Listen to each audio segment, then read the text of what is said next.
How to mend a broken relationship with a family member. Welcome back to the channel today, guys. That's what we're talking about. And if you are asking this question, I commend you because you're being the bigger person by coming in and answering this question. And it's not about being the bigger person, but it does take someone to initiate this change. So I commend you on that. My name is Richardson. I'm a coach here at Life on Your Terms, and I make these videos here so you can do exactly that. You can live a life on your terms and empower yourself to not be a victim of a circumstance, but choose how you live.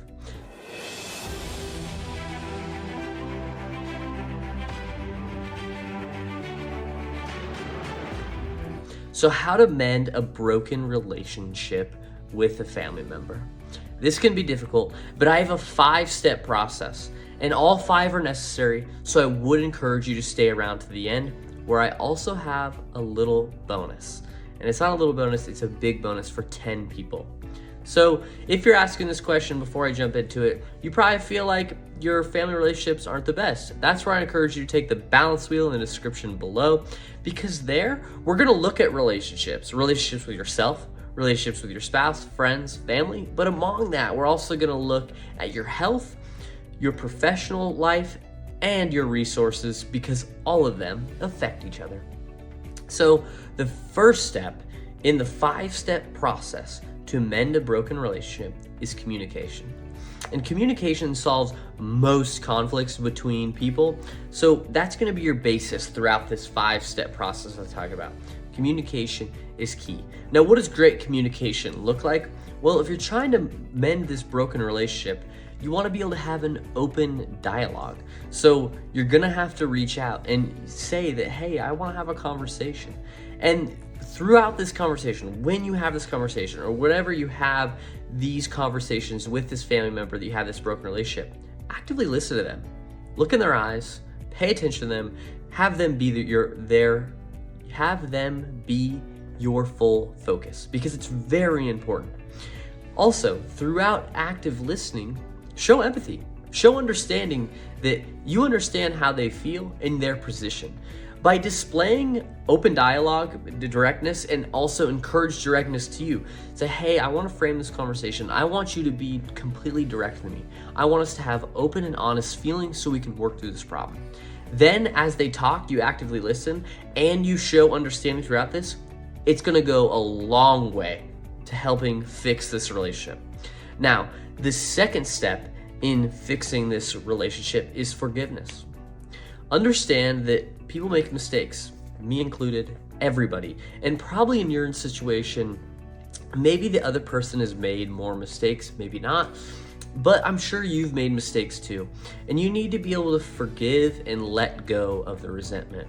And it's not about forgetting what they did. A lot of people think forgiveness is, oh, I'm letting him get away with it. But no, it's letting go of the emotions related to it. And I think that's what's key, because if you can forgive them and let go of the emotions related to it, you're gonna feel a lot better, and your head's gonna be screwed on straight, and you're gonna go into it with a neutral kind of view of the conversation, how to mend this. Because a lot of what happens, I think, is people try to fix these relationships.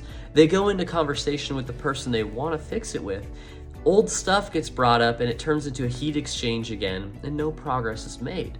So what I would encourage you to do is release any resentment you have. Talk through it, and maybe say, hey, these actions in the past have upset me.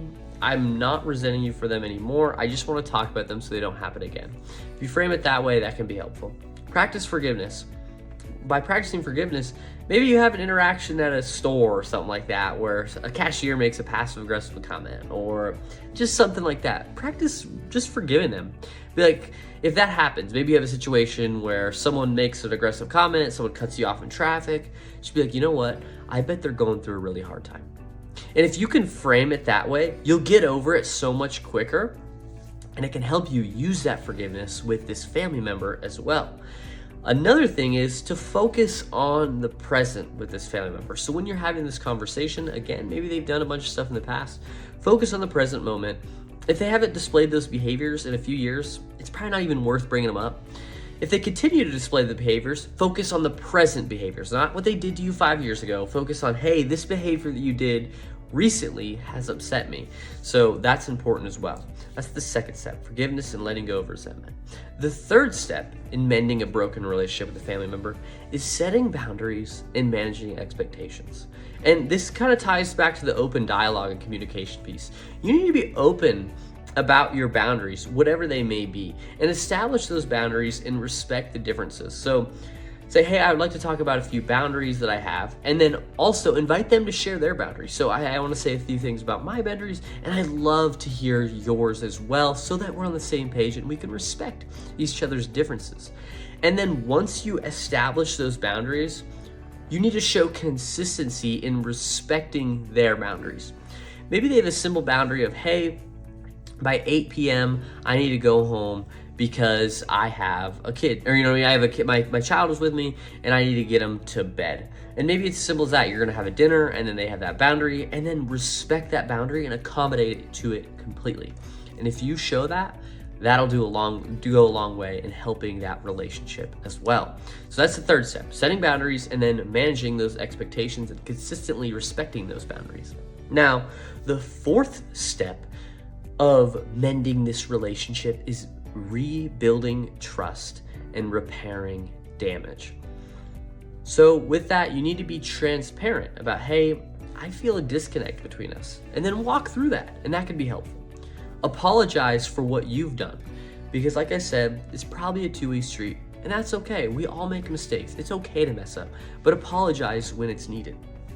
And then consistently rebuild that trust and rebuild that damage. Consistently show up. And then also, what I would ask is that you can't ask someone to show you trust if you don't show them trust. So show them trust, and that can go a long way. So whatever boundaries you have, extend that trust and believe in them. It's called Give a Dog a Good Name. It's from one of the best books I've ever read, How to Win Friends and Influence People. And it talks about how by giving someone a label, hey, I trust you to do this, they want to live up to that label because they want to feel good about it. That can be really helpful as well.